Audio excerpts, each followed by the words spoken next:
Hello, this is Paula Gold-Williams, and this message is to the Civic Wednesday morning breakfast group. I am taping a quick message to you to cover three things. I want to talk about this past Wednesday. I want to talk about our appreciation for you as customers, and I want to talk about a question I got at the end of our session this past Wednesday.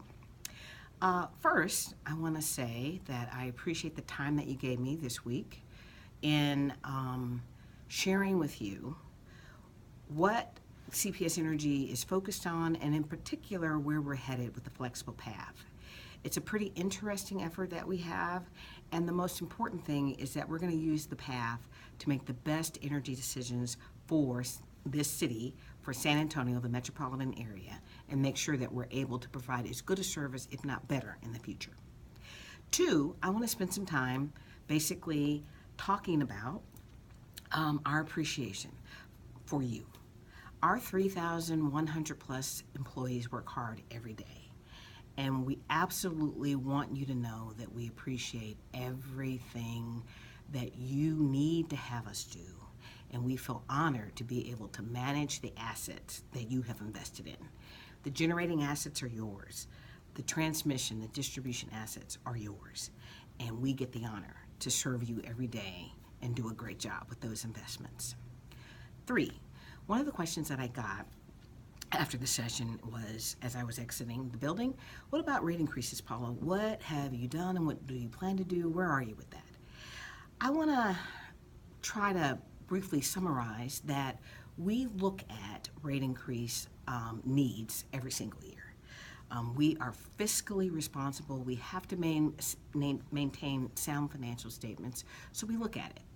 And in fact, I want to let you know that we spent a lot of time and effort and actually prepped and contemplated for moving into a rate case in the spring of this year.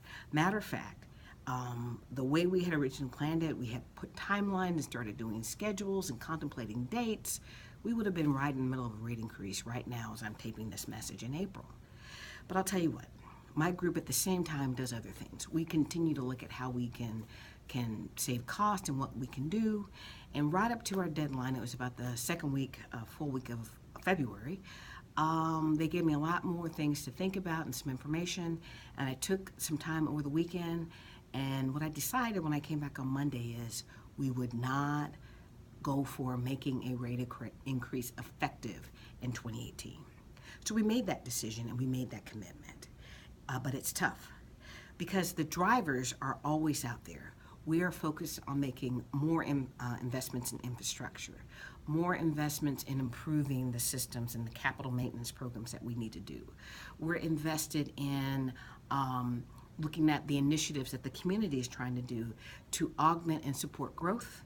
And we're also looking at our ways that we can do the right things to keep our community thriving and attracting just more people overall.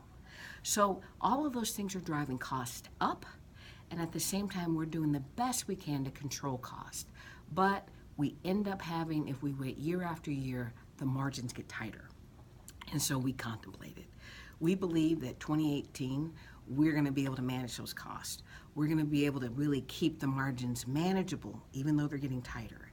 But that will be 5 years of not having a rate increase. So here we are, and we're moving forward, and we'll turn around and do analyses again to figure out whether or not we can do the same thing in 19, or whether or not we're going to need to ask for a rate increase that goes in effect in 2019. But here's my commitment to you.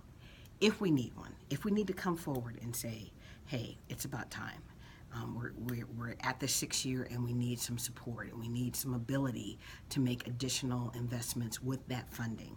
We need some ability in how to improve our systems and move forward with smart city and new generation investments. We need support in looking for ways to accommodate the growth and the expansion and the business foundation that makes this community great. I will come forward and I will explain it to you. I will come to you as members of the Civic Morning Breakfast Group, and I'll also make myself available to you individually. At the same time, we'll do outreach across the city, and we'll explain it to all our customers. So when it does come necessary, I will get you more information. And until then, we'll be great financial stewards for you. We'll be great operators. We'll keep our stats up, or our metrics up. We'll measure our performance and get better and better. So that's my update. Thank you so much for your time. See you soon at a Wednesday morning breakfast or across town.